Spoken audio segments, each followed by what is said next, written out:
Hello guys, my name's Conrad and I decided to make a little mini series for you guys to help prepare you for accreditation this year.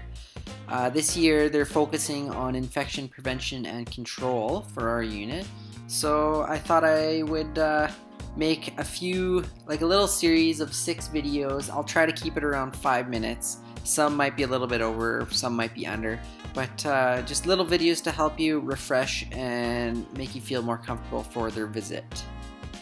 For this part, today's, we're going to talk a little bit about hand hygiene and what it's about. We're going to talk about acceptable methods of hand hygiene for Alberta Health Services, and also we're going to go over the proper technique for performing hand hygiene. So the first topic, hand hygiene. A little bit about it. It's the single most effective measure to prevent the spread of infections. In Canada, about 11% of hospital-admitted patients get infections during their stay, and this can all result in increased healthcare costs, disability, and around 8,000 to 12,000 deaths per year in Canada. So hand hygiene is a pretty simple little act that does a lot in preventing the spread of nosocomial infections. Something we all can do and has a big impact, which you guys all know this. So acceptable methods of hand hygiene. So there's 2 main methods of hand hygiene with AHS. The 2 main acceptable methods are soap and water, one, and then the other one's alcohol-based hand rub, 60 to 90% alcohol. So alcohol-based hand rub is the most preferred method due to its speed. Like, it doesn't take very long to squirt it on, rub it in until it dries. Plus it has moisturizing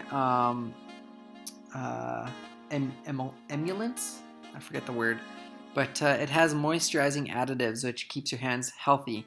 Whereas soap and water,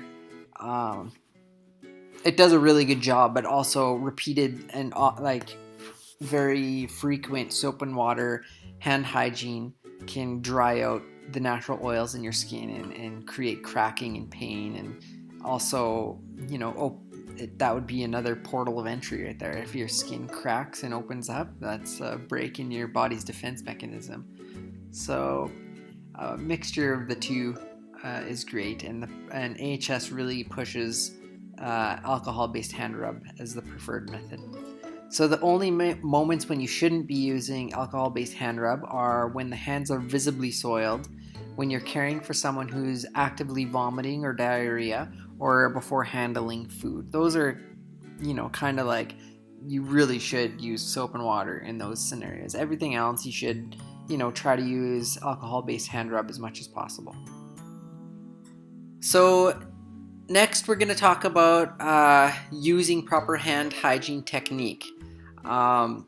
So there's a lot of areas of the hand that get neglected with our busy, day.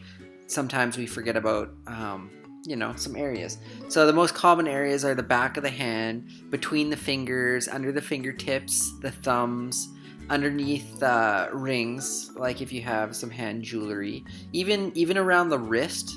A lot of those areas get forgotten about. So in order to sufficiently clean your hands, all the areas of the hands must be reached. So if you are wearing hand jewelry, it's preferred to remove your hand jewelry and clean your around it, or it's preferable not to wear hand jewelry at all. I think AHS does say that you're allowed to have a plain wedding band, but other than that, they don't really like to see hand jewelry at all on your person, on your hand, I guess.